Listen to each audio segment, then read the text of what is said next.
Il est 10h01. Nous allons pouvoir... Past 10, we're about to start. I would like to greet all of you this morning. For those who haven't participated yet to our proceedings yesterday, let me introduce myself again. I'm Tardieu, the Secretary General of the International Network for Basin Organizations, and we've been enjoying since yesterday to organize online, fully online for the first time, our conference of the Europe-INBO edition 2020. Thank you to all of you for joining us this morning to this new session that will be fully dedicated to the City-basin dialogue. Yesterday, we worked extensively on the EU policies, the SIAAP, the Common Agricultural Policy, the Innovation and Research Policy, the Water Policy.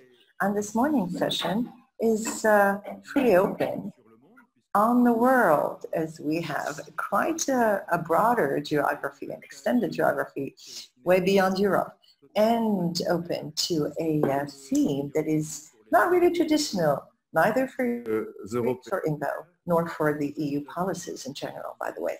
What we have called the City-basin dialogue. And I am really delighted to see you all and hear you all on this very important topic, increasingly important topic, as you see that we have a growing development of our territory. So with this very important dialogue, the City-basin dialogue, we are kind of addressing this unavoidable question, the cities. The cities are at the very heart for the basin organizations, and they are so unique in terms of demography, urban development, in terms of activities, and therefore there are so many challenges facing the city. And we're going to be looking at all this in terms of water resources management, in terms of quantity and quality. Now, it's not unusual that both scales do dialogue, the city dialogue and the basin dialogue, or the city level rather, and the basin level. This is why we are partnering with great pleasure with IWA, the International Water Association, that has already started a reflection of and design, and we have worked together on the drafting of a handbook, as we call it in INBO, on the city-basin dialogue. So I am very happy indeed and honored to have been able to prepare this online session in joint collaboration and hand in hand with our IWA friends and partners. And I'd like to thank in advance UNESCO, the president of the Intergovernmental Hydrography program of UNESCO, Fadi Comer, has honored us with his presence, and I want to thank him wholeheartedly. And I'd like to thank OECD for this great initiative. Aziza Akhmouch is kind enough and has accepted kindly to chair the sessions that will be taking place in a couple of minutes. With no further ado, I'd like to give the floor to our co-chair for the launching of this session, Mrs. Diane, President of IWA. Diane, the floor is yours. Thank you, Eric. I'm really delighted to be there today because, as you said, there is always two levels of governance. You need to have a good governance at the level of a basin, and you need to have a good governance at the level of the city. So if you can push my slides, I would like to share them with everybody. First, remind everybody what is IWA. IWA, the International Water Association, is the association which is taking care of urban water, but also not just urban water, delivering water to tap and making and replenish the water in a safe way. So we are really connected with people and trying to deliver the water. Next slide, please. So IWA, Eric, if you, no, sorry, François-Xavier, can you bring the next slide? Thank you. The urban water is really a challenge for everybody, but for IWA in particular, because the rapid pace and scale of urbanization make it difficult. And we know that more and more there will be people inside the big cities, and climate change, population growth, and the use of water make that challenge particularly difficult. So that's why it's very important, and we have considered very important in IWA to link and to have a program linking people of the cities with the basin. Next slide, please. IWA has worked for a few years on the principle for water-wise cities, and this principle tackled different topics where we need to work as a specialist of water network and wastewater. But one, and of course it's important to remind that we have many tasks to do in order to deliver the water. But one of that axis is connected with the basin, and it has been recognized inside IWA that basins are really very important, and we need, as a water professional, to work with the organization at the basin level. So it's why IWA has been working on that and has been launching a program, Basin Connected Cities. Next slide, Eric, François-Xavier, please. Where we have been trying to develop an agenda and develop framework where our professional can really be inspired in order to develop the basin connected cities. We have been working, being proactive in that vision, because we consider that we can't really work at the level of the cities without the help of the people who are more on the global vision of water on the big scale. It's really important for us. We recognize those two scales. We consider that we have to work together.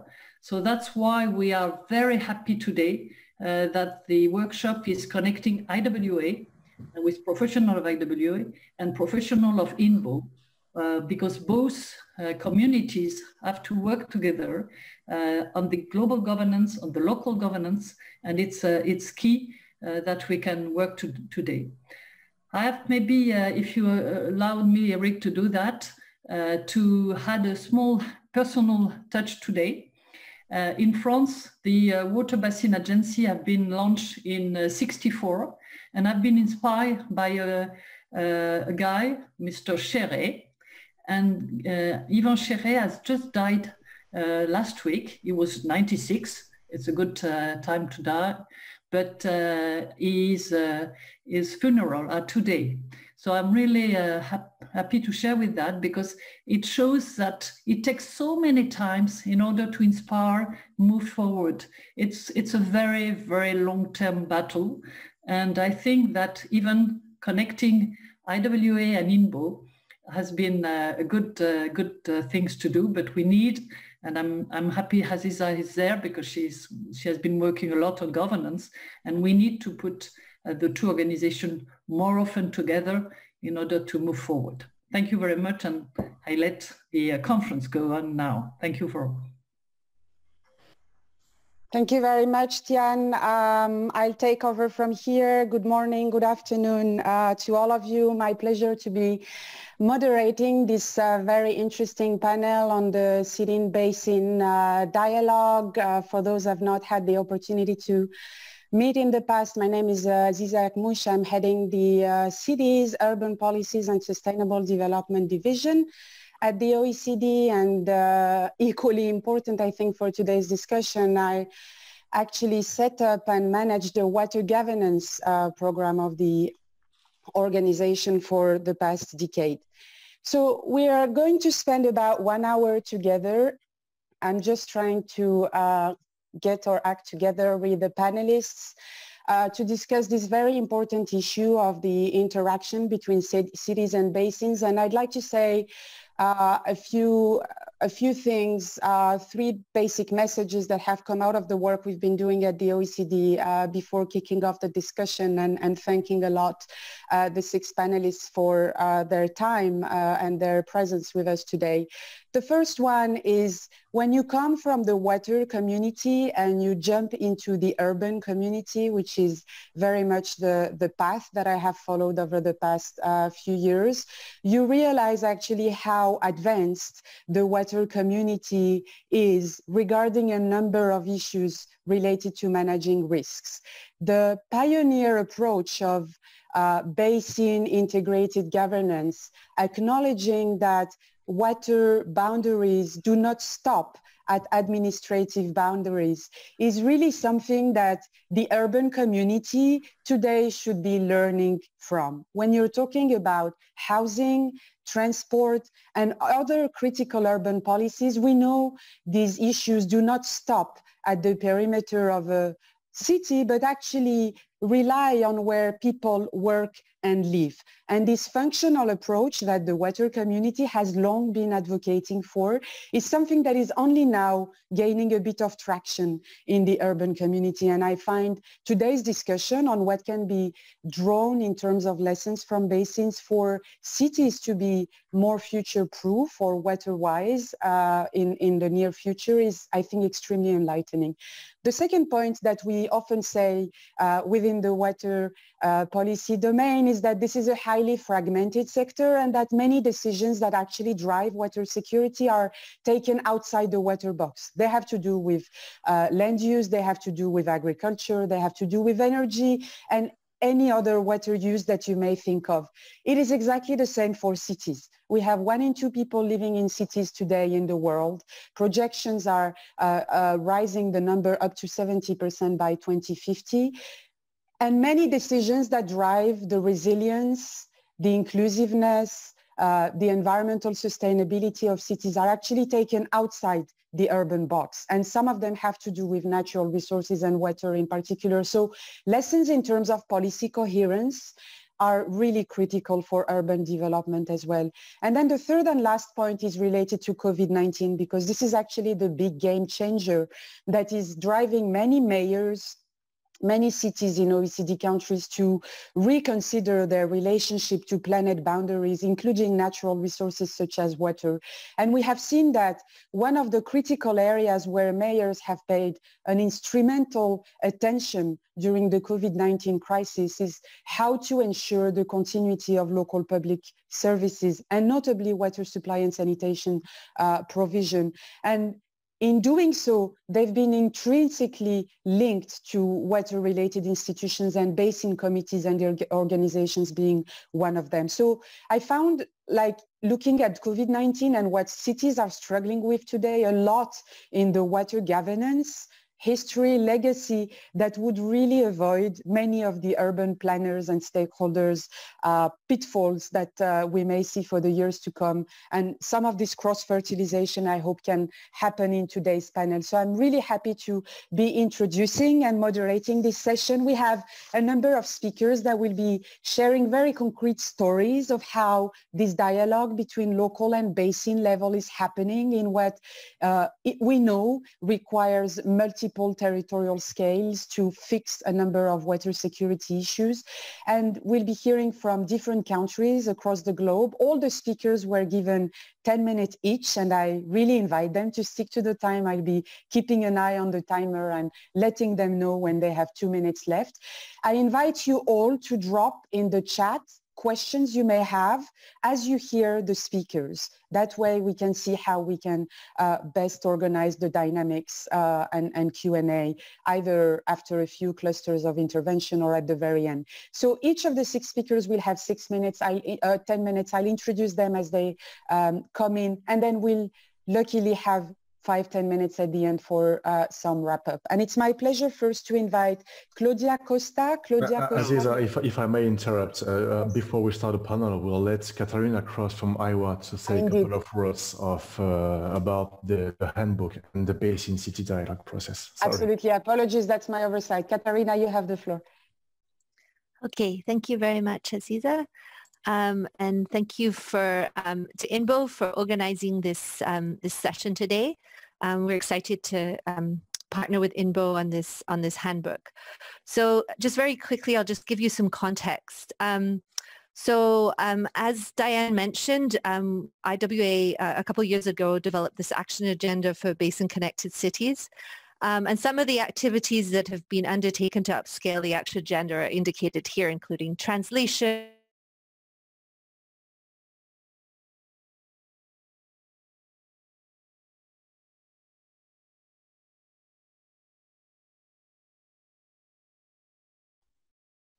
Je ne vois plus Katharine avec nous dans les participants. Oh, she's been kicked out by...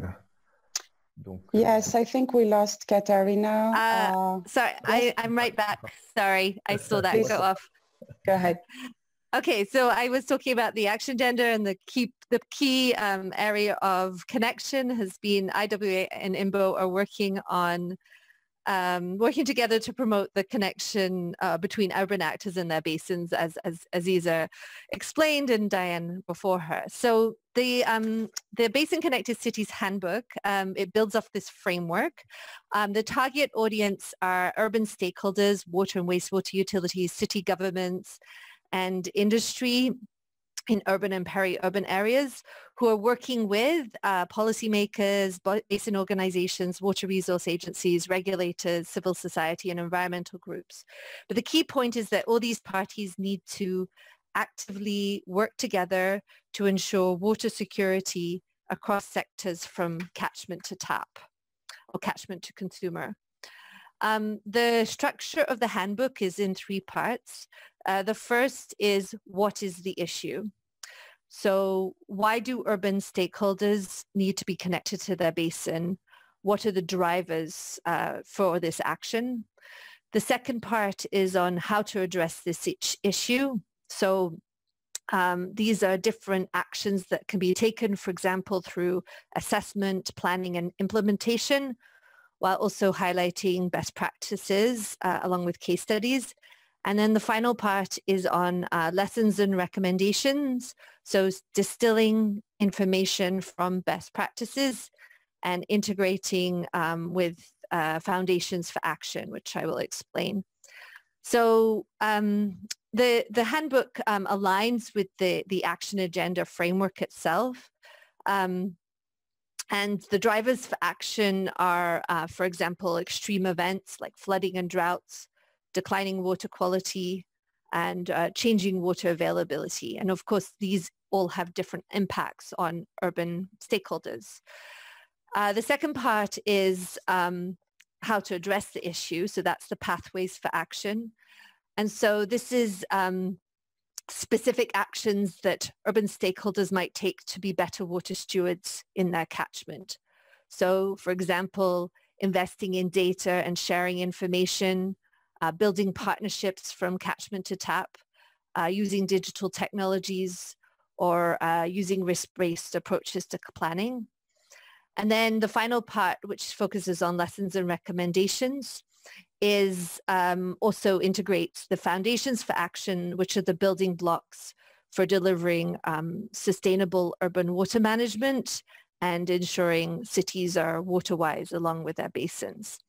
So finally, a key thing, and is what we will be hearing today, is some of the examples or case studies that show some of these best practices and approaches that indicate how stakeholders in urban areas are taking part and contributing to this sustainable management of water resources. And these stories or case studies really aim to inspire cities and their stakeholders to be aware and respond to what is happening in their watershed, to know where their water is coming from. So we welcome all of you who've joined this session to give your contribution of a case study, and you can feel free to contact myself or INBO for more information. So thank you very much for that, and I'll pass back to Aziza. Thank you, Katharina, and again, apologies for the oversight. I'm working with two devices and was not monitoring the chat. Let's now move to the panel itself, and with no further ado, I'll invite Claudia Costa, environmental engineer at Aguas do Porto, to share her PowerPoint presentation. Claudia, you have 10 minutes. Okay, thank you. Hello to everyone. I'm going. I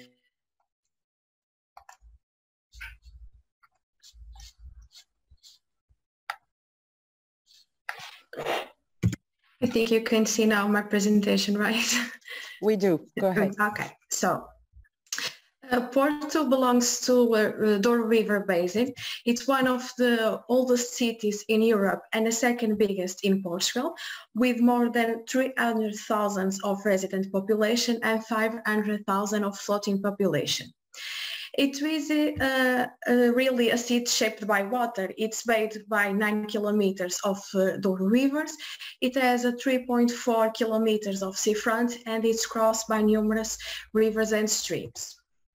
In Porto, all the urban water cycle is managed by only one company, Aguas do Porto, that is responsible for the management of the water supply system, wastewater drainage and treatment, stormwater drainage, beaches and stream. The company manages more than 2,000 kilometers of water-related infrastructure, including water mains, sewers and stormwater. Also responsible for 9 beaches with blue flags, streams, 12 streams and 4 rivers. For this case of study, I'm going to focus on the streams. All over the city, we have more than 66 kilometers of rivers and stream. 76% of them, unfortunately, are pipes.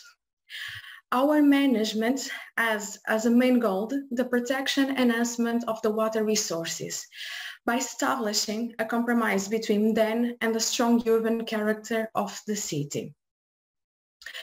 All over the years, with the growth of the city, the water courses suffer some negative consequences. We invade their space, we pipe them, and use them for wastewater transportation. So nowadays, our mission is very clear. Go back as much as possible to their natural states. And for that, we define 3 lines of intervention: cleanup, daylighting, and rehabilitation. On a daily basis, we do cleaning actions and inspections on the piped infrastructure to guarantee good hydraulic conditions. To find and eliminate source of pollutions, we have ongoing the infiltration control plan on both public networks, stormwater and wastewater, and also including private networks. We have teams dedicated to go check building by building if they are well connected to the public system. Monitoring is really a powerful tool in our kind of management, and for that we have laboratory analysis, online monitoring station, and also visual inspections. These visual inspections are made by river guards, that is the literal translation of guarda-rios, a Portuguese name for a very typical bird on the river ecosystem called kingfisher. The other 2 lines, daylighting and rehabilitation, I have to admit that sometimes that's not an easy task for us, especially if you consider that we don't have our own source of revenue. We are depending on the other components of the water cycle and also, of course, of community financing. Our interventions are focused on implementation of nature-based solutions instead of the great traditional ones, flood control, climatic change of the water courses and the city itself, increase biodiversity and improve water quality, landscape enhancement, and promote the connection between people and nature and a better quality of life for our citizens. I brought today just 2 examples of our intervention. The first one is Granja Stream in Quinta do Rio section. As you can easily understand, we brought to the surface around 60-20 meters of the stream, applying nature-based solutions and creating a natural base retention because it was a flood problematic area. Still in Granja Stream, the second example is Ramal do Meio section. As you can see on the picture on the left, it was a flood problematic area. We are able to solve these problems with the rehabilitation of the stream, improve the hydraulic conditions in this area. To amplify our results and go further, we are very aware that stakeholders' engagement is a key factor. And in this matter, I have to highlight 5 aspects: water for people, PDM, public and private investments involving other cities, and water education. Water for people means give people the right conditions to enjoy quality green spaces, creating an opportunity for them to reconnect with water and with nature. It's very good to see how well are the people responding to our intervention and watching they become river guards as well. PDM stands for Municipality Directed Plan, which is the planning tool that defines the development and spatial modeling for the city. Water is part of the ecological structure in this plan. This plan aims to double the green area in the city by matching green and blue infrastructure, and also have another very positive aspects, like defines limits for occupation of river sites, bans all the covering or enclosing in pipes of the stream, increase the implementation of more sustainable solutions for the stormwater, like rain gardens or infiltration points or green roofs, and strongly encourage the private investments in our streams. Private investments and investments made by public institutions like University of Porto are strongly encouraged and have our full technical support, like was in the case of Granja Stream daylighting in a private residence area, or Aspella Stream daylighting promoted by University of Porto. We have also with the University of Porto a very interesting project going on. The Central Park of Aspella that is under construction right now, and we very soon will have a new green space in the city with the rehabilitation of Aspella Stream. Because a river knows no borders, we are also making partnerships with other cities, and a great example of that is Tinto River Rehabilitation. This project was developed by us, Porto, and our neighbor city, Gondomar. We have now, with this project, a new linear riverside park with 6.5 kilometers connecting the two cities in a very unique way. The results of this project come almost immediately. We very soon start to see the increase in the biodiversity and improvement in the water quality, and always is a park with a lot of visits. The last 2 minutes left, Claudia. The last aspect, water education. For that purpose, we have what we call Waterhouse, which is our interactive environmental education center. And also we have ongoing projects related to water irrigations. For streams, we have a very interesting one. There is the construction of underground museum on the piped infrastructure of Vila River infrastructure. Before I finish my presentation, I want to make a quick mention to our award-winning technological platform called Aguas Porto.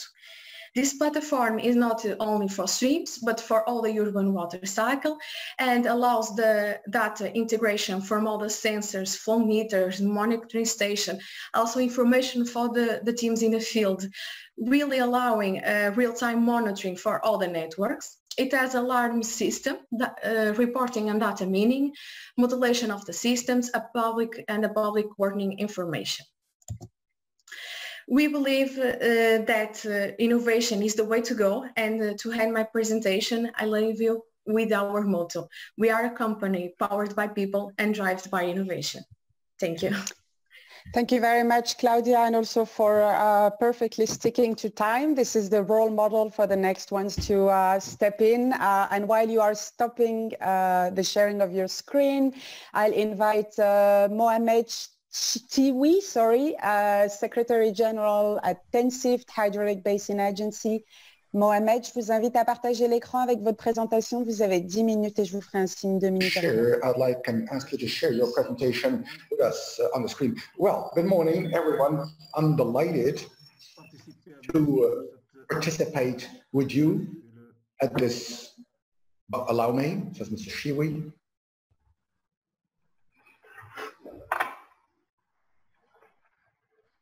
Can you hear me? We can hear you very well, loud and clear. Please just, if you could put in a panorama. Yeah, I'm trying to do that. Mr. Chtioui, perfect. Well, I'm very happy to participate with you and to share with you the experience of the Tensift Hydraulic Basin Agency to the Southern Mediterranean. I'd like to talk about the regional Marrakesh water-related statement, why this initiative and where we are aiming through this statement. As far as the statement is concerned, I would say that this is a culmination of a participatory process that has lasted more than 3 years and has requested 3 years of collective work and efforts by and among different partners to reach a concerted action plan. This statement was made on the 9th January 2018. We have chosen a very significant place, which is the Water Museum, Marrakesh. And the signatories, there were several signatories. There were about 30 signatories representing different agencies and public authorities, elected representatives, and water users associations. The main objective of this statement is related to integrated water management to protect the resources in Marrakesh and around Marrakesh, because Marrakesh also is suffering from drought. Now, the reasons for the action. Now, we are in the Tensift Basin, which is one of the 10 basins available in Morocco with very limited water resources, but which also suffers recurring water stresses and with very limited rainfalls. We are here in the Tensift area, just like the city of Marrakesh, is 1/3 of the population of the region with 51% of water requirements concentrated over the city of Marrakesh. And the region, even if the region is a production area of fruits and agriculture, it contributes to 12.6% to the national gross product, and it is the second employer in the region, in the region and Safi area. Sorry, in Marrakesh and Safi region. On top of this, the region, Marrakesh, is well known for its tourist destination reputation, and hence the tourism in Morocco is creates 55,000 employments, and Marrakesh concentrates 84% of the tourist offer for the whole region. Since 2005, there was also an offer and a supply of high-end tourists, and up until 2019, we had more than 30 golf links to be built. The issue here is that in the Tensift area, we have weak resources and we have a growing imbalance between the supply and demand, which does not allow us to secure water and irrigation in and out of the city of Marrakesh. We have also a brittle hydraulic systems and a vulnerable hydraulic system. Not to mention also the lack of storage capacity because of silting dams. not to also mention the overexploitation of water resources or groundwater resources. Now we have 1,116 million cubic meters. These are the dam's retention capacity, with 600 million cubic meters in groundwater, but which are suffering a major deficit because of the over-abstraction or over-exploitation. So much so that the resources in the Tensift area with a capital of 571 cubic meters per inhabitant. But we already need, we use the water from another basin to the tune of 200 million cubic meters from an adjacent basin. Now, City of Marrakesh, you have a map of Marrakesh with the Khataras. The Khataras is the system that made it possible to transport the water. So it was an ancient way of collecting that water from the aquifers and to transport it from the mountain to the plains and the valleys. In 1927, there was the Aguas drain that was built in the Wadi or Wadi bid. We started providing, the city has started to be provided from the aquifer waters through a transfer of the water from the neighboring basins and rivers. This transfer is not suitable today. And then we needed also another north, from the north, the rivers transfer. Marrakesh has been developing quickly and in the urban perimeter. In 1945 it was only 21 square kilometers. Now it has grown tenfold, 230 square kilometers. Between 2003 and 2013, we have seen a very drastic increase of surface water use.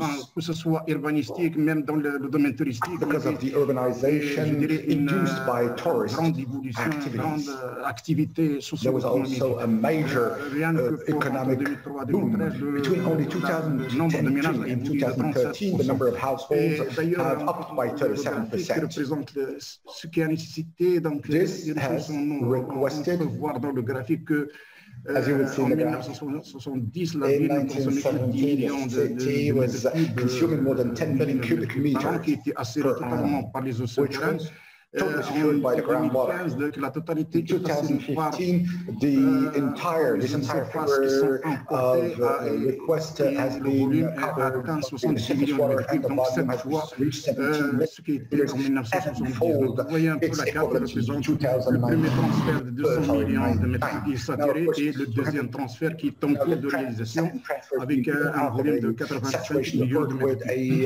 Monsieur Chtioui, il vous reste 2 minutes et vous n'aurez de toute évidence pas le temps de passer toutes les diapositives. J'aimerais peut-être vous inviter à insister sur le processus participatif et votre plan d'action concerté dans les 2 minutes qui vous restent, s'il vous plaît. Merci. Donc, moi je dis que ça c'est la carte qui montre un peu la surexploitation de nappe, d'où donc on était dit qu'il faut faire quelque chose pour la préservation des ressources en eau.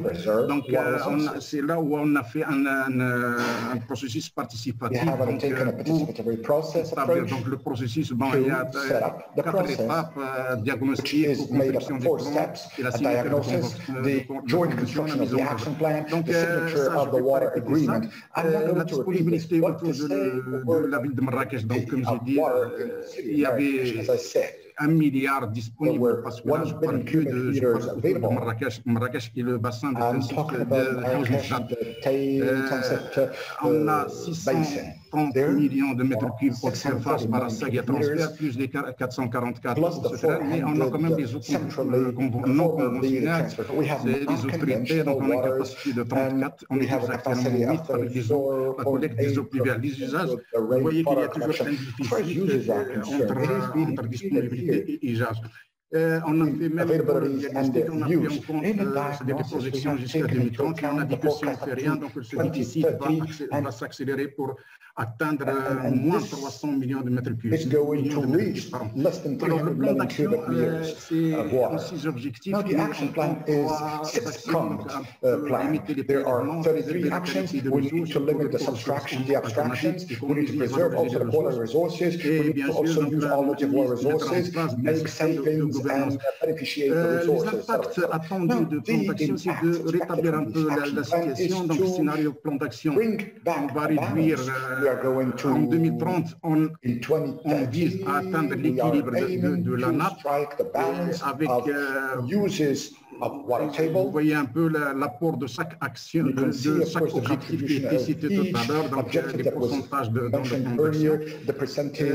La mise en œuvre, donc pour dire un mot, actuellement, cette convention a été accompagnée par une stratégie de communication. Vous voyez un peu, il y avait beaucoup d'affiches, et même beaucoup d'affiches pour faire connaître, pour faire l'appropriation de cette action par même par la population. Such actions must be taken up, and ownership thereof must be taken by the users, the water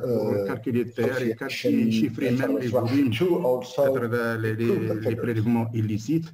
And also to stop illicit abstractions in order to limit extensions. The resorting to waters and water resources also has been adopted by the city of Marrakesh up to 18 million cubic meters.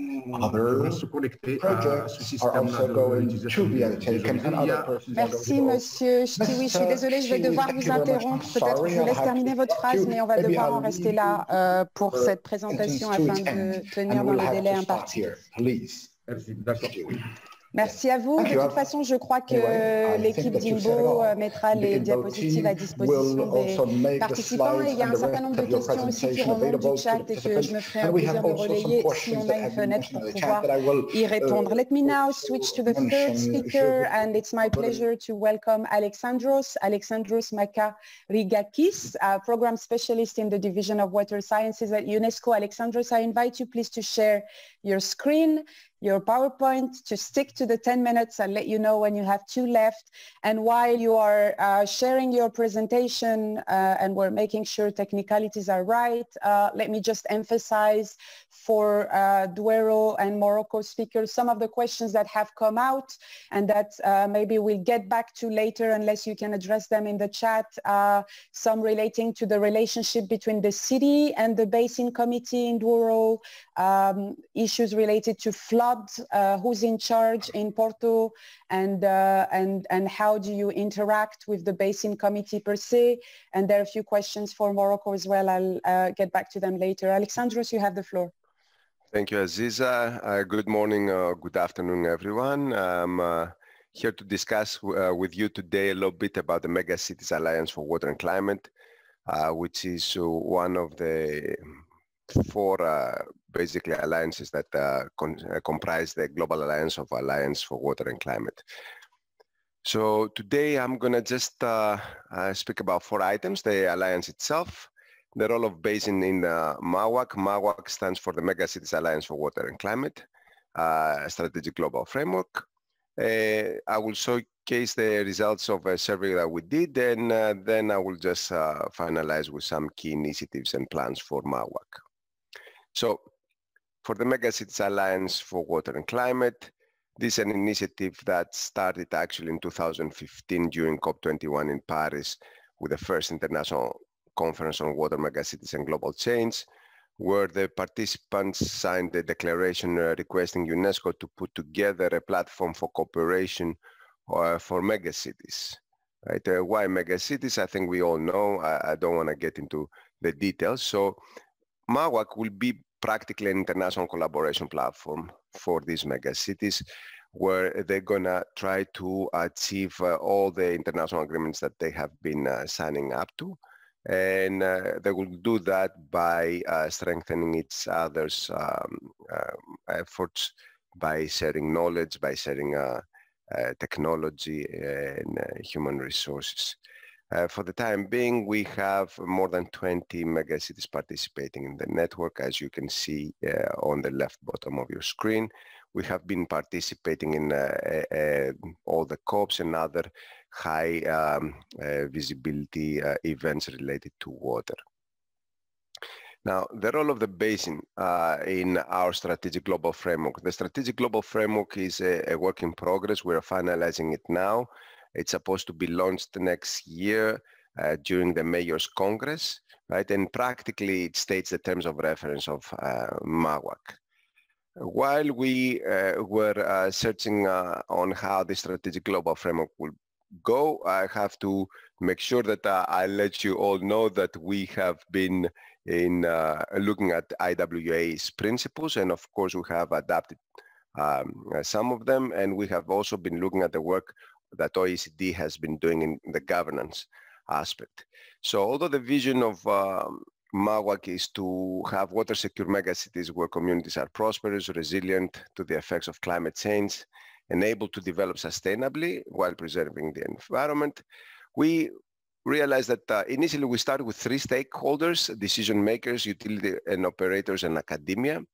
And during our first regional meeting in Latin America, we realized that we were missing one of the major key stakeholders, which was the River Basin Authority. And this was very obvious because we had the colleagues from actually Rio coming with one of the representatives being from the River Basin Authority. So why is that?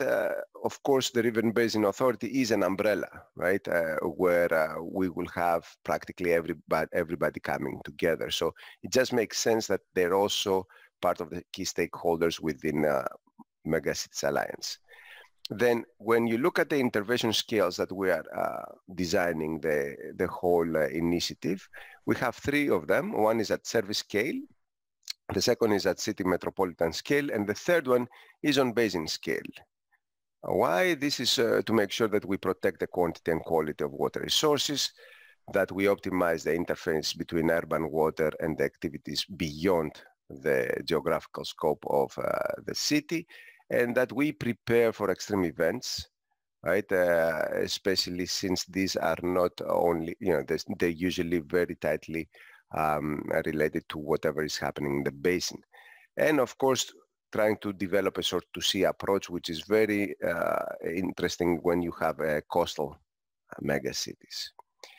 Now, I just gonna show you some results of the survey we did with our working group, which is practically some of the experts from Ho Chi Minh City, Istanbul, Karachi, Lagos, Lima, and Mexico City. And this is very recent, it's from October. So when we looked at key stakeholders for water resource and basin management in megacities and role and responsibility, we had practically for everyone, at least one basin. We see that Mexico has at least 4 basins that it's, picking up its water from.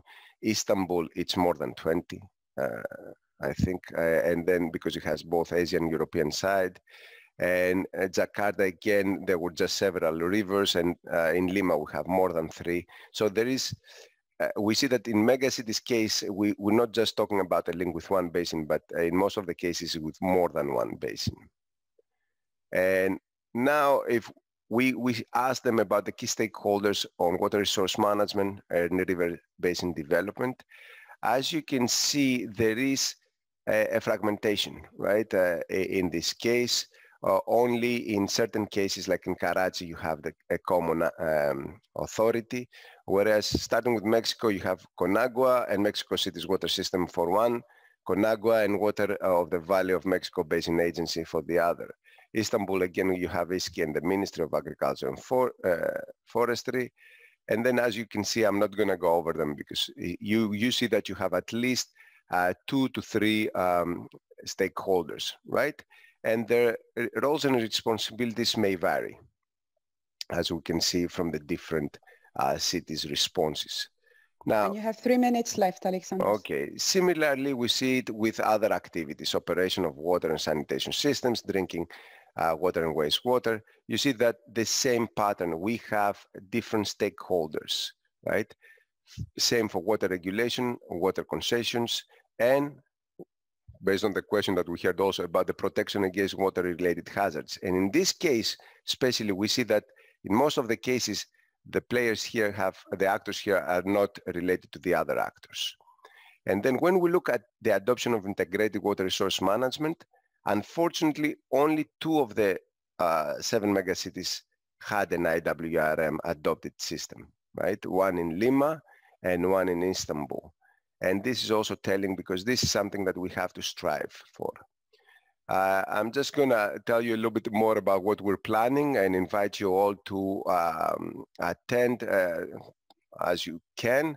We were supposed to have our second international water conference on water megacities and global change in Paris this December, but due to COVID, we have moved it to December 2021.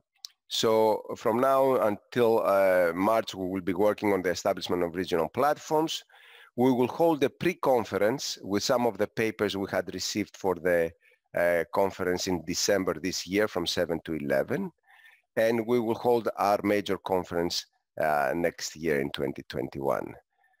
We will continue with the development of new monographies for the cities, which will allow also for comparative analysis. We will have some of the papers of the conference published with the Open Journal Water. And we hope that the new monographies will be launched at the 2021 meeting. The platform that we're going to have the cooperation taking place will be based on IHP WINS, which is a QGIS database that provides you also space for group work and for data and knowledge depository.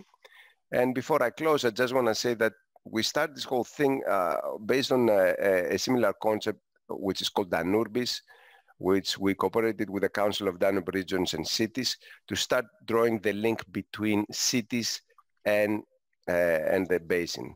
And last but not least, what I want to mention was that for us, what we want to see is not only the links between the basin and the megacity, but also the negative impacts of the megacities to the basin, because they're big users of water and usually they affect negatively the basin itself. Thank you very much.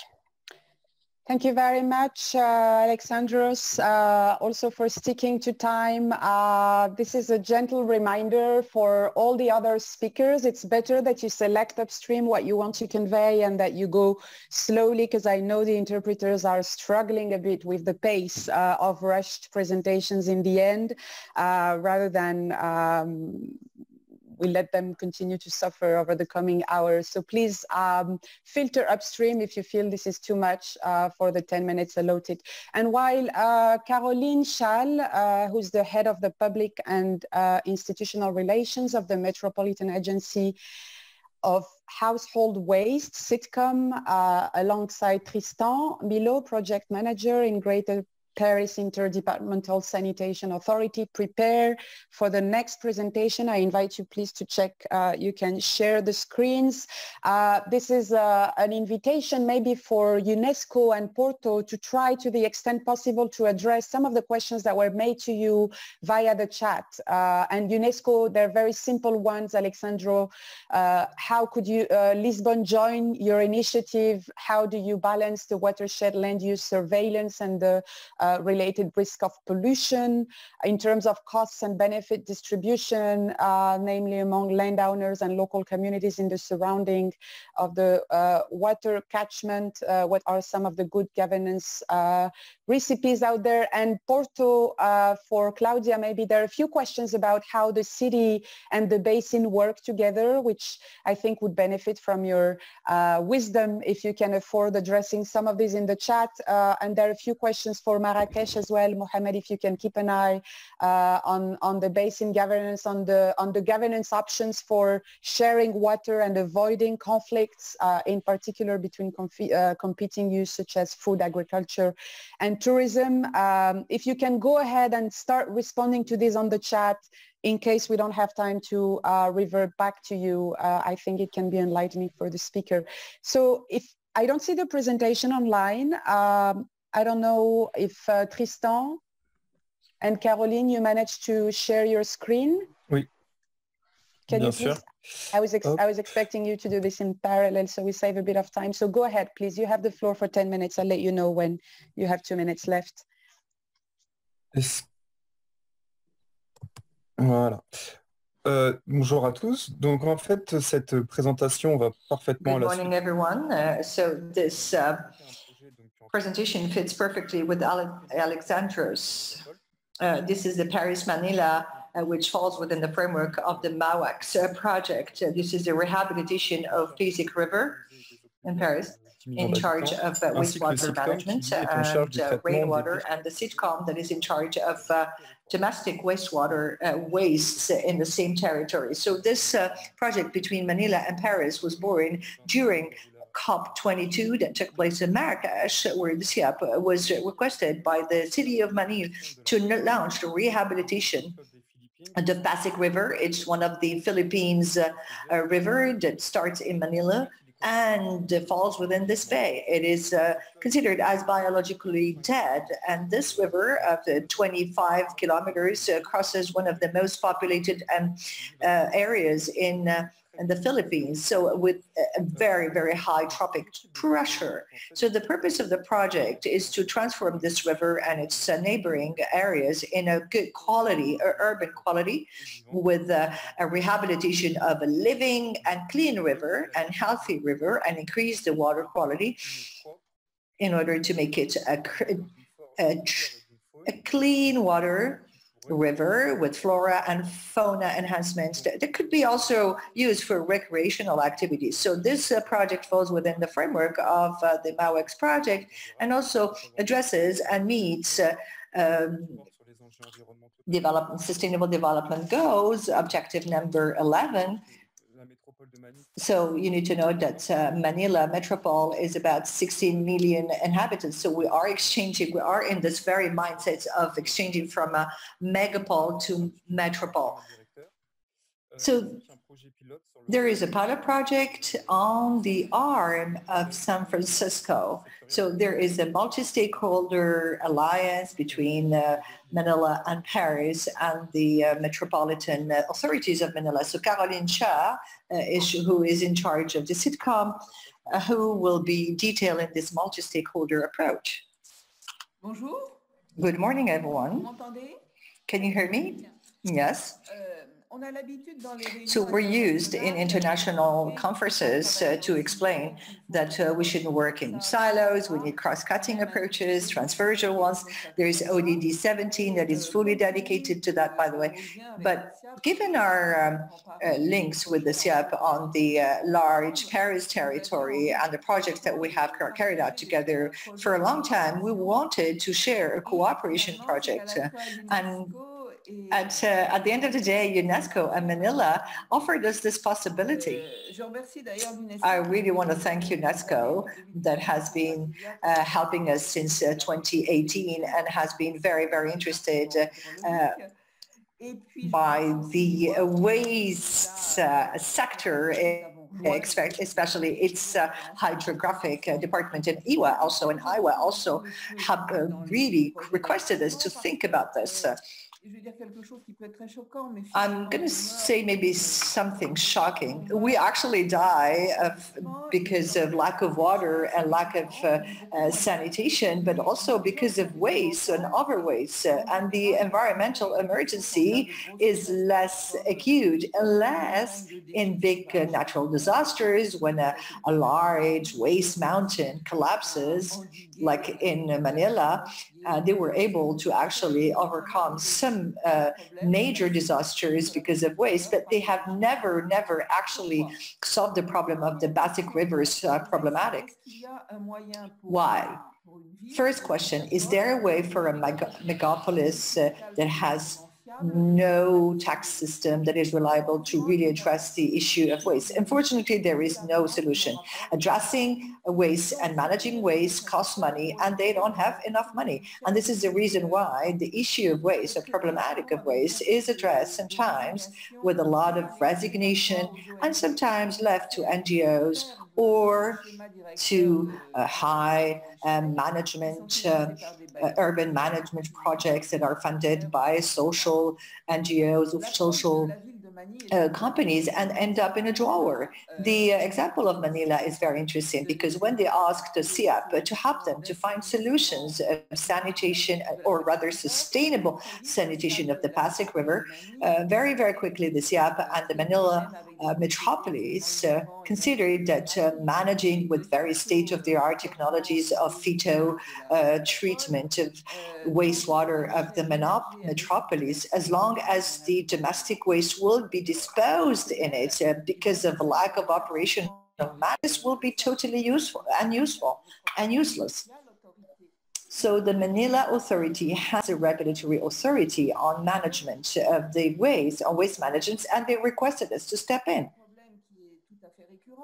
And here we were faced with a recurring problem. Quite interesting, and I echo Aziza when she was talking about the operators, urban operators in the mega cities that are faced with multi-sectorial problems. And most of the time, the issue of waste management is about cleanliness and hygiene. And for some time now, because of the invasion of plastics and imperatives of sustainable development, we've been focusing tremendously on recycling and circular economy. This is a great problem. But the problem in Manila, submersion of the Pasig River by waste, is a problem of cleanness. In other words, all the waste that is produced by 2/3 of the Manila population, 2/3 of the 5 million inhabitants are not collected or are collected in such weak conditions that part of this waste does not go to the oversaturated landfills and end up in the streets. There is no such way or such system of cleaning the public streets. Therefore, the domestic waste collection is really lacking. There is no other way for domestic waste that are left and thrown in the streets, and they are thrown in the Pasig rivers and the Pasig River. And when we are faced with such a problem, we're not going to replace the Manila mayor or township to solve the problem. But what we try to do is try to think about a solution to avoid the disposal of domestic waste. In most of these countries, we realize that 40 to 50% of the waste in a trash are organic waste. And our project consists in imagining and thinking how to deter the non-collection of parts of the produced waste and conducting composting and transforming and processing the domestic waste into organic waste. And this project will be conducted on a pumping station where the phytoremediation station is placed, and we're going to be helping in this process. Thank you very much. I will be at your full disposal to answer your questions. I didn't want to dwell on the details in the description of the TTL that will become way too technical and will be only of interest to the waste community. Thank you very, very much for your very concise terms and explanations. Now, President of the International Association of Waterworks in the Danube. Walter, you have 10 minutes. Welcome everyone from Vienna, and I briefly want to introduce IWD, the International Association of Waterworks in the Danube catchment area, a story that goes on for 27 years. Please, next slide. The question, who are we? Well, we were founded in 1993 when the Iron Curtain raised in Europe, and we had the opportunity to unite Eastern and Western Europe, especially in the water sector, and to start cooperation. This was, we faced very strong differences in the water sector, and if you look at the map, The Danube region is the most international river catchment area. We have 19 countries sharing this catchment area. We have to deal with 7 different languages. We have 80 million people living in this area. We had political problems in the 90s where former Yugoslavia broke apart, and we had even to face the conditions of a civil war in this area, which was more than challenging. So there's many stories to tell, not in 10 minutes, but what we established over the years was association which contains of water utilities, water service utilities, water service association in the various countries, and institutional members which we brought together. We also linked up with bigger institutions. One you can realize here is IWA is a long-term partner, and if you may remember, in the year 2008, the World Conference of IWA was in Vienna, and the big topic was to share the development of Europe, but especially on the example of the Danube region, which was at this time growing as part of the European Union. Next slide.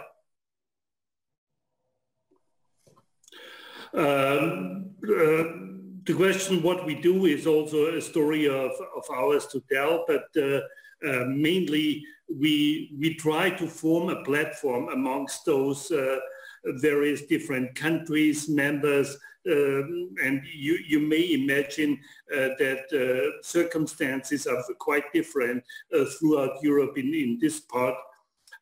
So we have to stretch between the richest countries, Switzerland, and one of the poorest, Moldavia and Ukraine, which are all part of this water catchment area. So the challenge to unite those water sector representatives and the utilities and the cities to recognize that we are jointly sharing a basin and that we are connected is quite a difficult exercise. It helps by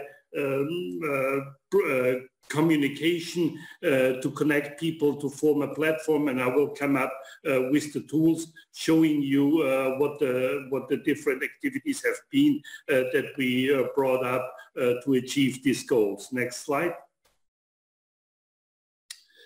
Our main partner in the Danube Water Program, which we established after the World Conference in the year 2008, was the World Bank. And together with the World Bank, we succeeded in creating a state of the sector report. This was republished in 2018. The first issue was in 2015. It's one of these big work which we did together with a huge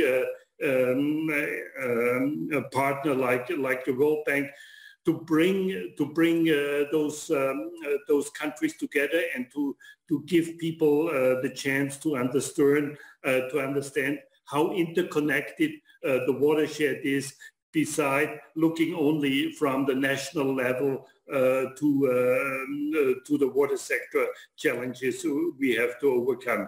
The State of the Sector report is available on our webpage, which I will promote at the end of this. But you also may recognize that the handbook, which is currently developed by IWA and was stated by Katharine Cross, will also be one of the works we are participating in to form the platform to form this common understanding of a water sector in this very international catchment area. Next slide. Coming to the exercises which we do together just to form this platform, we run the Danube Water Conference, and it's a water conference and forum. That means it's the broad sector of the water. It's not only water utilities. It's not mainly focused on water supply or wastewater issues. It's really the forum and the platform to bring regulators together, representatives from communities, from the universities and the governments of those various countries. So we really succeeded in having really a joint group which is sharing now this vision of working together in the catchment area and to get understanding this basin connected ideas. As you see on the slide, we had to switch this to a web conference this year, but this was also very successful because we had even a bigger outreach internationally compared to the the events we were running mainly in Vienna. Next slide. You have 3 minutes left, Walter. One of these programs, the main activities we are doing is certainly the Danube Learning Partnership, really to develop the participants mainly from the utilities, to give them a common understanding and to develop their capacities in the best way possible. This is a program also visible in detail on our web page and needs a lot of elaboration. You see the figures of trainings and programs we are delivering, and this is ongoing, further growing activity. Next slide. Benchmarking is one of the clear tools that gives us a joint understanding of the water sector in the region. So we go through this exercise as well, inviting various utilities to join us in this, and by organization we were organizing sub-hubs in Bulgaria and Ukraine and around Albania and Kosovo, mainly related to the languages and a Danube hub overall, and we are quite successful in developing first steps of a benchmarking exercise in the region, which helps us also to understand the region better. Next slide. Well, I'm doing this rather quickly just to give you an impression about the Danube region. We launched this year the Voice of the Danube website, and this is my invitation to you. I just gave you very brief spotlights on those things we were doing, and you will all find those activities in our Voice of the Danube website, which unites the benchmarking, the DLEAP, our partnership with other institutions. So worth to have a look at it and to have an understanding of this exercise of the Danube region.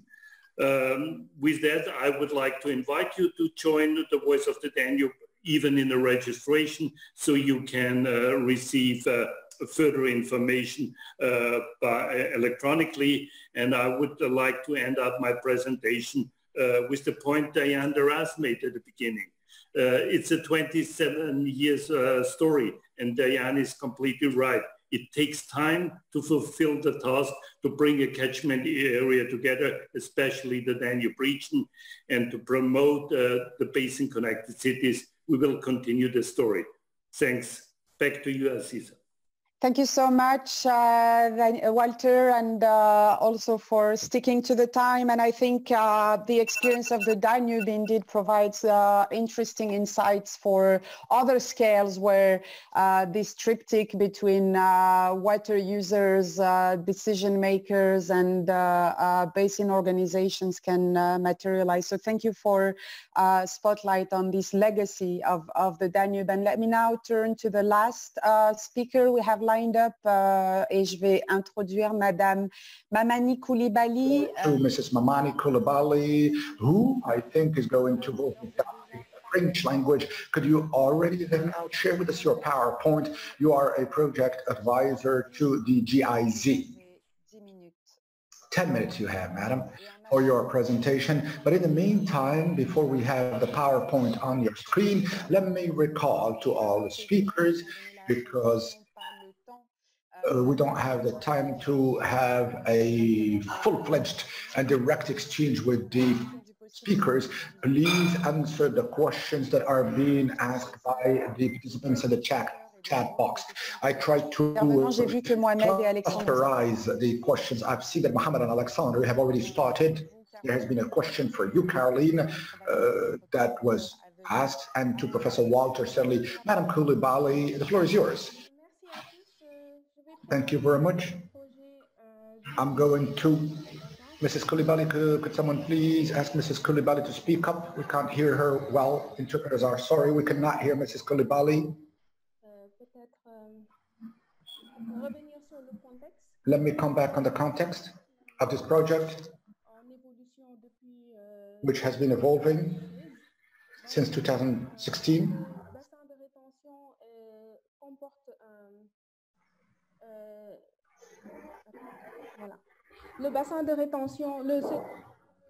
The retention pond, rainfall for the retention area. This basin is found in one of the communes, 250 inhabitants, and a watershed. And this caters for the needs of thousands of persons.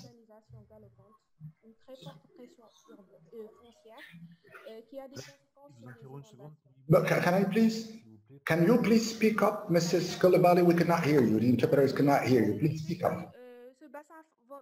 I was saying, thank you, sir. Thank you. Now, this watershed has made progress. Today, it is suffering a very strong urban pressure that has consequences in the form of floods.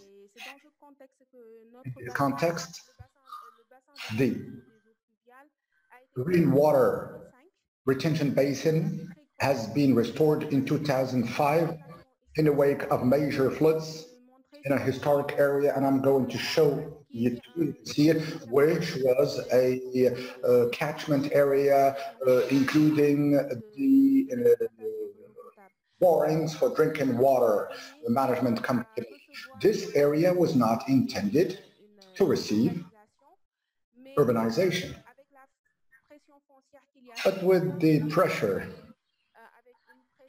we had to face an enormous pressure on this basin. As you can see here, this map goes back to 1942, where we started from scratch, and in 50 years the city of Dakar has seen a very important promotion and real estate pressure, so much so that each square meter is hosting now buildings, which makes the city of Dakar even more denser today.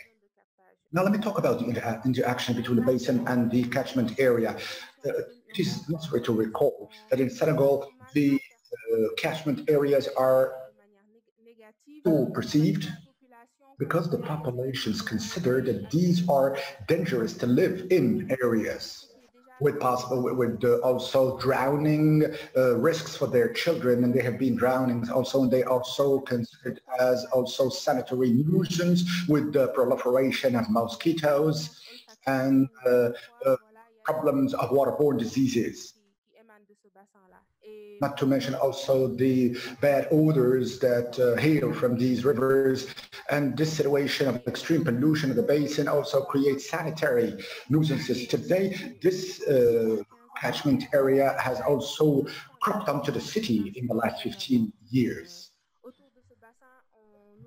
We have an anarchic occupancy of the land with mechanics, roads, a lot of pressure exerted on the basin, with also solid waste being spilled into the basin. This unnatural cohabitation is not very lived well by the persons in the area. Hence, a lot of persons are claiming works to be undertaken in the area, and who are also complaining of the proliferation of mosquitoes. This basin is also being maintained by ONAS, which is the National Sanitation Office of Senegal, and the fact of having wastewater reaching the basin and solid wastes. And this increase in real estate pressure around the basin makes the maintenance for ONAS all the more difficult. Today, all of these pressures, all of these consequences have caused this basin to start losing its initial function, that is to say, to catch and to be a catchment area for the rainwater. And we've noted also for many years now that we have floods and spilling out during the winter that cause a lot of floods and material and human losses.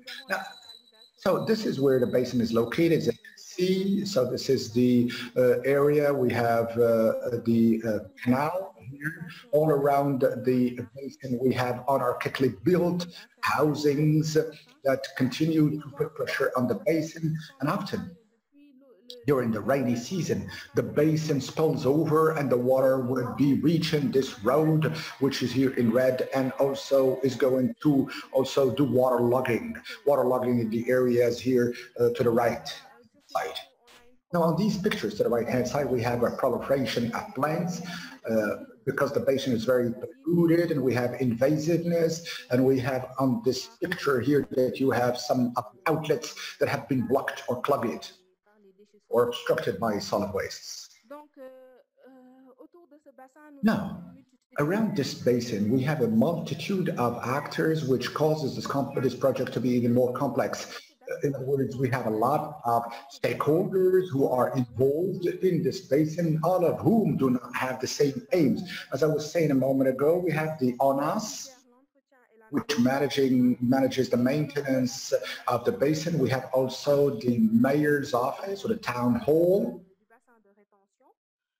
who manages the catchment area. We have also the neighborhood association, and we have also the municipal development agency, which is the structure, which is a delegated owner or master of the area.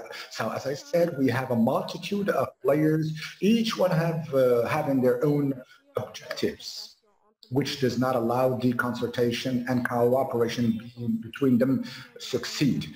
Once the stake and once the challenge of the project being able to be implemented fully. We now come back on the flow chart of the project.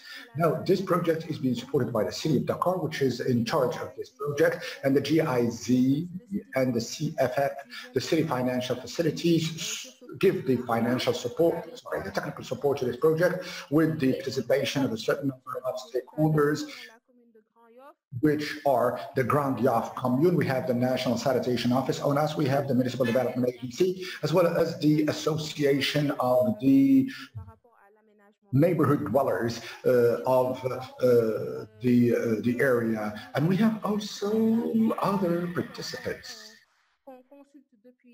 that are being consulted since 2016, which are the Ministry of Urbanization, of Environment, of Hydrology. We have several stakeholders that are part of this project management. You have a little more than 1 minute, man. Go. We are opting for rehabilitation solutions whereby we would like to optimize the important tools, the waste management, the restoration, and the creation around the basin of shared spaces. With respect to the objectives, there are several, as many as there are ports. On the slide, one can see the basin spillover during exceptional bonanza rain years. We also recommend the participatory project. The experience of this kind of project has shown that all of the shareholders must be involved from the start in order to implement the project, and that tools just like consultation, communication, and awareness raising have proven to be efficient. This also allows the populations to take ownership of the project And it is also needed to have capacity building support, and the maintenance also must be undertaken to allow this kind of equipment to remain for a longer period of time and to maintain it in passive. Thank you so much. Really fascinating, notably diving into the governance frameworks or rationale for that city-basin dialogue and cooperation. That's very enlightening. Thank you, and also for sticking to time. Unfortunately, we won't have, as anticipated, a window for responding to the questions, and I'll hand over shortly to Fadi Komer for the conclusion. Maybe just to share with you quickly in a minute or two some of the takeaways from the different presentations that were made, and thanking again the speakers for their time, and with apologies for rushing them to stick to their time. What I see basically come out of these very interesting stories and examples is maybe 4 Ps that for me are really enablers for that city-basin dialogue to happen. The first P being obviously people, and I think all presentations have actually put a spotlight on citizens, stakeholders, engagement in different governance fora to manage the trade-offs, to address competing uses, to foster synergies and complementarities, but also to minimize conflicts, tensions, and hotspots that we know stem from this zero-sum game related to water quantity, whereby one user gets it to the detriment of the other, and so on. And I think this people dimension came out very strongly. Maybe a second P that relates to places. I think many of you, and the example of Porto, stressed how the extent to which cities are not isolated ecosystems, they are in a territory. That territory is linking rural and urban dynamics, and the basin is basically the scale at which we can go beyond these zero-sum logics and make sure that city dwellers upstream and downstream fit in this water landscape that can minimize tensions and foster complementarities. I had a third P from many of you on planning. And I think the planning, whether it's through what basin committees and agencies are doing or what cities themselves are doing for flood control, for other areas related to water security that were mentioned, is definitely a good opportunity to connect the dots. And then I had a fourth and last P, and there may be others, which relates really to policies. And I think some of the examples showed very well the extent to which cities discharge key non-water policies, whether it is land use or spatial planning or even solid waste, that are having huge impacts on water quality and quantity, and therefore need to be engaged in water-related decision-making. So thank you very much. That was my 2 cents. I wish we had more opportunities for comments, and I now hand over the floor to the chair of IHP at UNESCO, Fadi Komer. You have the final words, and then Eric will close the session. Thank you very much.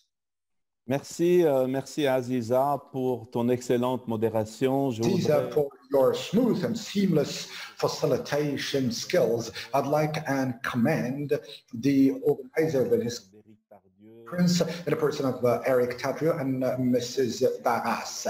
Allow me,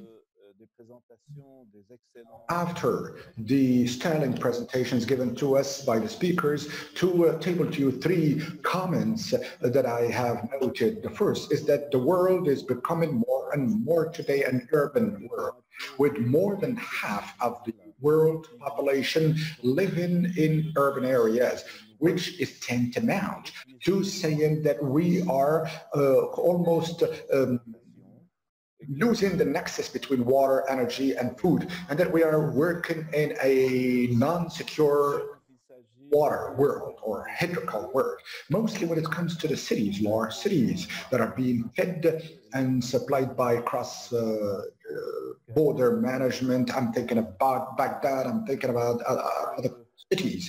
Also, I can say, and I know that the largest city dominates more and more the less bigger cities and dominates the human space and the human societies, albeit the development of these cities should constitute a source of progress, albeit this can also prove to be the source of a lot of threats of paucity of water, lack of water and energy in the future. This concentration of the population in the urban areas is getting exacerbated more and more, and is therefore reflected into an imbalance between supply and demand in terms of consumption of water, production of energy, and the use of space. In other words, biodiversity is also being adversely impacted, not to mention the climate. Now, the question being asked by us as water leaders is that this concentration,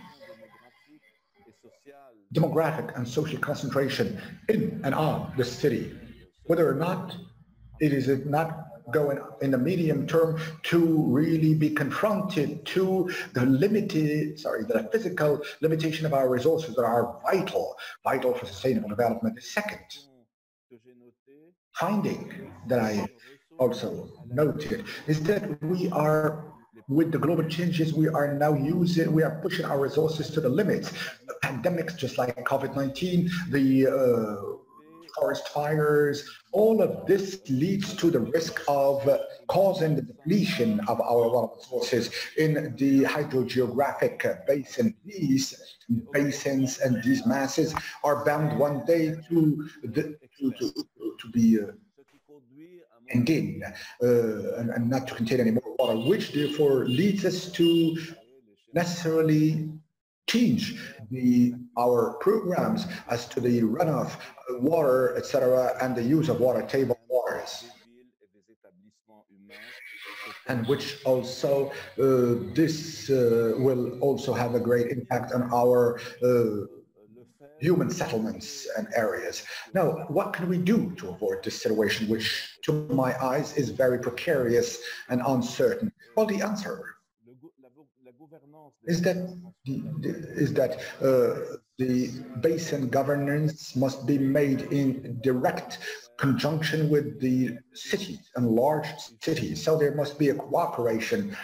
We therefore must very urgently establish and implement a shared vision between river basin organizations that I was honored to chair, one of them in the Mediterranean.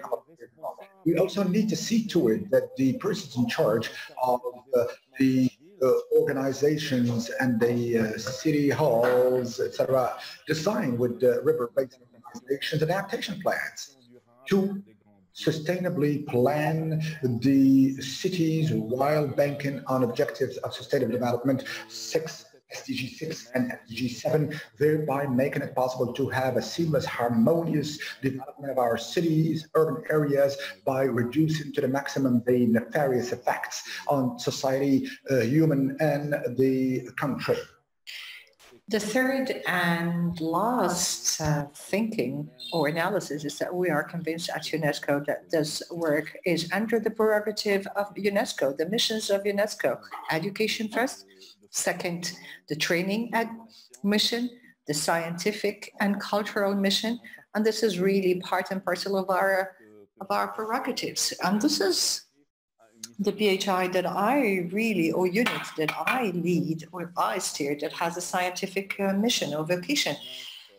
We are working on the strategy 9 or 9 strategy of the next decade, and this will take place for the decade 2020-2029, in which we actually identify priority actions in order to achieve the objectives 2, 6, and 7 under the new urban agenda, what Alexandros was just talking about a couple of minutes ago. So in other words, the strategy gives us hope, gives us a lot of hope, because most organizations that are present today in this conference work together in a collaborative effort to actually overcome the challenge of the integrated water management, and also we overcome we try to overcome the challenge of good governance and also the challenge of interaction that we need to set up between science on the one hand, education, and also training and capacity building on water resources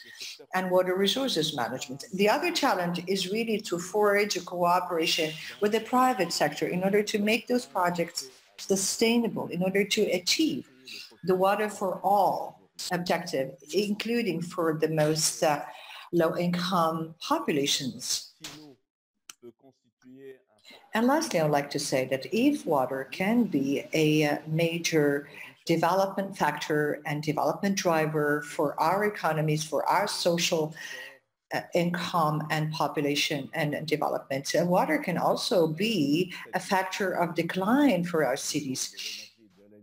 If the nexus between water, energy, and agriculture or food is not planned in full consultation between the basin organizations and those who are in charge of the development of our cities, because the actual goal is to secure the future generations. Thank you very much for your attention. I'll give the floor back to Eric to really say some closing remarks. Thank you very much, Mr. President, and dear Hadi, for this for this very interesting presentation. We're coming to the end of our conference, so I'll try to manage my frustration and keep it very, very short. I'm not going to dwell on all the things I wanted to share with you.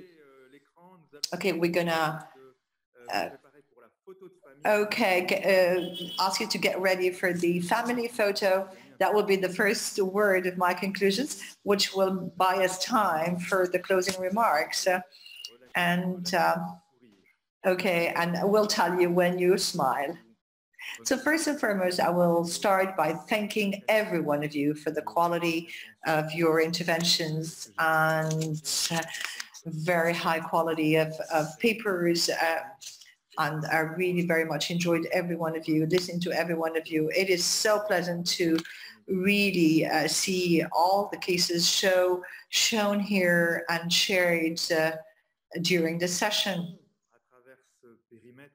So through this city-basin dialogue, we have touched very practical cases and subjects and very tangible, concrete things of our daily life and daily management. Of course, the water supply, how to secure it, how to guarantee it, how to prevent and manage floodings in the urban concentration areas and growing concentration areas that were described earlier on, how to preserve the quality of water flows upstream and downstream.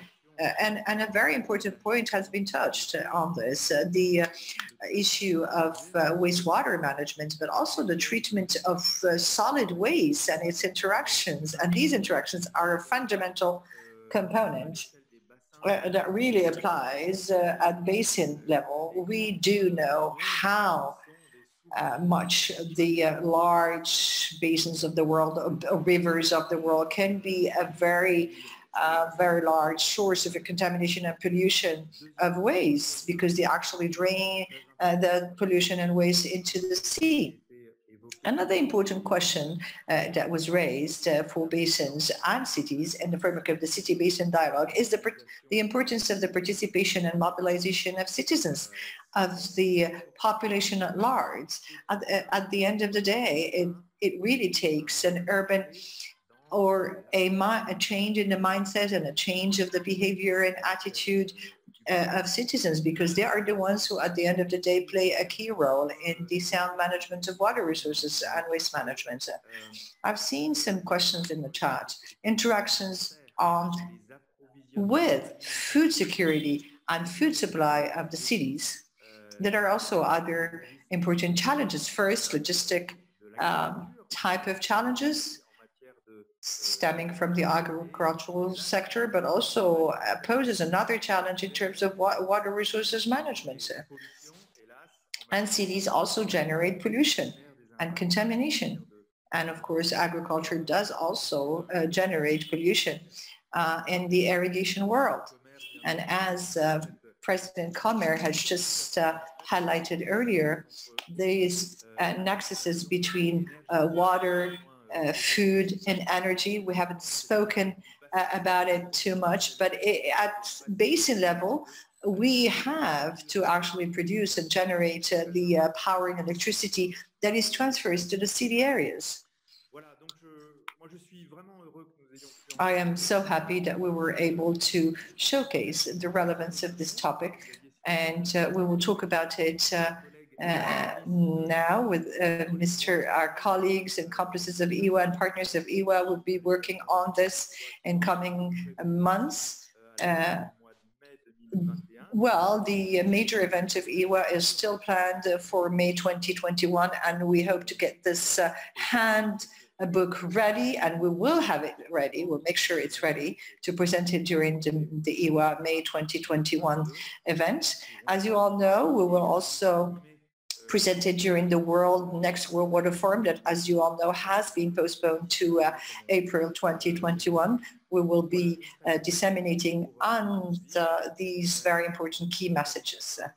So I want to thank every one of you for the high quality of your interventions, for the dynamisms of your interventions. Thank you very much to the interpreters. If they still have some energy left after this very dynamic sessions. Thank you very much to the interpreters, and it's our pride at the INBO to keep this multilingual component and the richness of our meetings in 3 languages. Thank you to all of you. And for those who wish to meet us later on, meet you at 2 p.m. on digital, on the online interactive workshop of how water digital innovations can benefit to river basin organizations. So for all of you, see you later for those who want to join us. Thank you, Family Photo. Thank you very much. Have a very good day. Bye. Goodbye to everyone. Goodbye, Alexandros. Thank you. Goodbye, Eric. See you later. Bye.